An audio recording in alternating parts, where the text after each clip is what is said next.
So because I'm a forensic psychiatrist, I tend to section people directly from courts and also from prisons occasionally. Whereas for most people, they would be seen by the psychiatrist on call at the accident and emergency department. Increasingly, psychiatric hospitals have a special facility, like a small room that's a bit calmer and more isolated than a busy A&E department, which is known as a place of safety, and it's called a 136 suite. People can be brought in by police, they can be brought in by friends and families, they sometimes could just be seen wandering the streets and can be brought in by a whole range of people. So in terms of how it happens, you need 3 members of staff.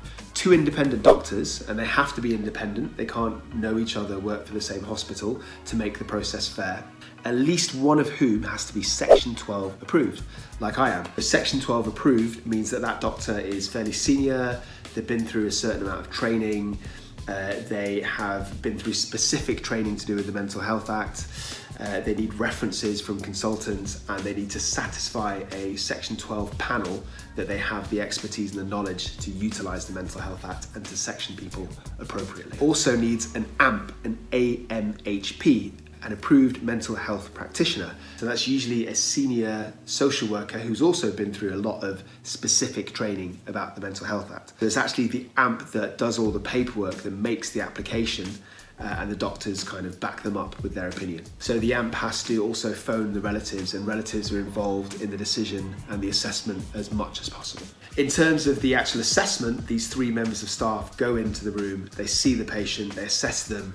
Usually I'd say about an hour, although it depends again on the circumstances. For example, if you've got a patient who's acutely unwell, psychotic, disturbed, and can't really engage in conversation, then the assessment might be very simple, it might be very brief. There has to be a consensus from all 3. So if all 3 people agree, they do the paperwork, that patient is under section of the Mental Health Act and they're shipped to hospital. If 1 or more people don't agree that the person needs to be sectioned, then they're free to go. They're not detained under the Mental Health Act.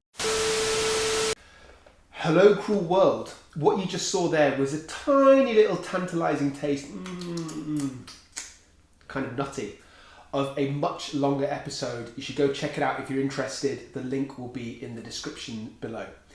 If you're a fan of either true crime or mental illness, or the crossover between the 2, then you've got to go and check out my main YouTube channel, A Psych for Sore Minds. My name is Dr. Sohom.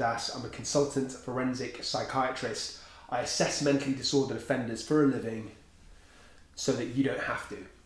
My channel covers a whole range, a smorgasbord of topics related to true crime and mental illness. For example, high-profile true crime cases with my own kind of personal psychoanalysis of individuals. I discuss issues related to criminality. I discuss individual diagnoses. I give advice about psychiatric problems. I interview ex-patients. I do a lot. There is something for everybody on my channel, and I implore you to go and check it out. You can even steal some of my ideas, palm them off as your own to impress your friends and impress people at dinner parties. It's all good. I've got your back. Until next time, stay euthymic, check out my channel, and please do not forget, I love you.